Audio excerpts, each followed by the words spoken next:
seniors having so much to do earlier in their life, and then when they retire or when the formal employment stop, they really don't know what to do. I think that's really true. I know a lot of people my age who, when I said, okay, so when are you going to like retire from your current employment, do something else, and quite a number said no, they don't want to be. And I think it's only because they cannot conceptualize what else is there outside of work. That's certainly true. But I think one of the other thing that bothers me a lot is also, this is my war at the moment. Okay, so the Minister of Health has a war on diabetes. I have a war on against ageism.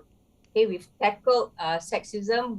To a certain extent, we've tackled racism and even ableism to a certain extent. But one thing that we haven't really need to take head on is ageism. I think one of the main reasons why a lot of older persons feel like they cannot or they won't be able to is because of ageism. Because by ageism, I mean the values or the cultural values or the values of the society that says, when you're old equal disabled, all equal sick, all equal demented.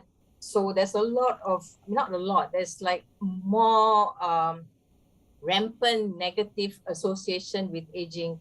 As a result, I find that people tend to react in two ways. Okay, there are those who then buy into it and really think, oh yeah, really, I'm not worth it very much. I'm old already, so I can't really think of doing something else. Or the other one where they want to be like the young. So in that way, when I actually checked out Silverstreak BlessAnn, I noticed your tagline and I had a little bit of a reaction.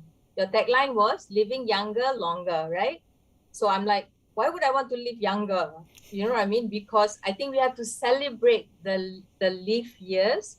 So living older, longer, that's what I would be. So there's those who want to fly and want to be like young people. So you see these two reaction, rather than embracing their aging years and appreciating that, coming back to Yeah, guided but autobiography. Normala, if you're living older, longer, you're going to be living a lot of aches and pains a lot longer, you know. You know, you see, this is where technology and science come in. You see, that's to me the wonder of living in the current age, right? Like I know that I'm an avid mountain trail rider. I still go into Bukit Timah Trail, and as soon as my knee can't work, I'm gonna get the prosthetics. There's no point going through, oh, do we feel much younger? Do we feel, because that really isn't the point, is it? It's really a mindset. And building onto, I think, what we talked about just now, I think, and I sent this quote over to Kanan, and I really resonate with it, which is like, well, science have addressed age as a health and physical sort of issue, we've not started to address age as a mindset. And really, what if we saw age just as a mindset? And then what are the possibilities from there? Because if every day, and this is my favorite sort of quote, if every day you wake up the same time, 8 a.m., you have breakfast, you go out to work, go out, spend time with your friends, you eat lunch at the same time, you eat dinner at the same time, and you come back and you sleep at 11 o'clock. And you do that day in, day out for 20 years, the question is, how much have you lived? You've actually lived one day, right? Because you've not had any varied experiences. And I think that's it. That is the crux of, I think, what we're looking at here.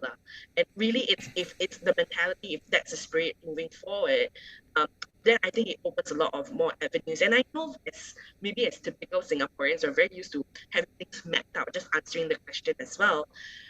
But what if we had to believe or trust in not a map, but the idea of a compass?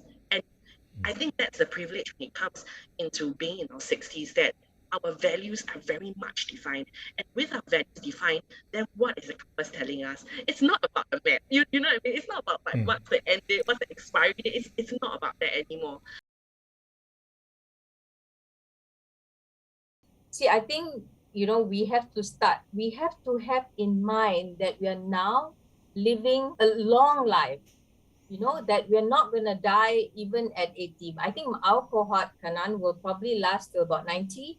And the studies show that kids who are born like post 2020 will lead, most likely they will lead 100-year lives. In other places, they're already preparing for 100-year life, which, but you know, preparing for 100-year life means the preparation, especially the health and well-being part, will have to come a lot earlier. So we have ache and pain. I think I see old people all the time. You know, my research, my field work is with people in their 80s a lot. And yes, I get it that, you know, pain is a big issue, and disability is a big issue, but it's because this were not addressed early on. Not just individuals have to prepare for the life of longevity, but society has to For prepare sure. for a The life of support system is longevity. incredibly important. Yeah. Yeah. So like the idea of that you have to study and then you have to like compressing work life within, you know, like 20 years and then, you know, retire and then, you know, that has to change. That trajectory For sure. of life has to change. For sure. Same with education, right? You know, you just you know, like study within a certain period, that has to change. So the preparation for a long life, of a longevity, has to be done. Not just if the individuals only do it, nothing will change much. I think society, we as a society, you know, like every society has to prepare for all its people living long lives. So the trajectory of education, work, and retirement, all that has to change.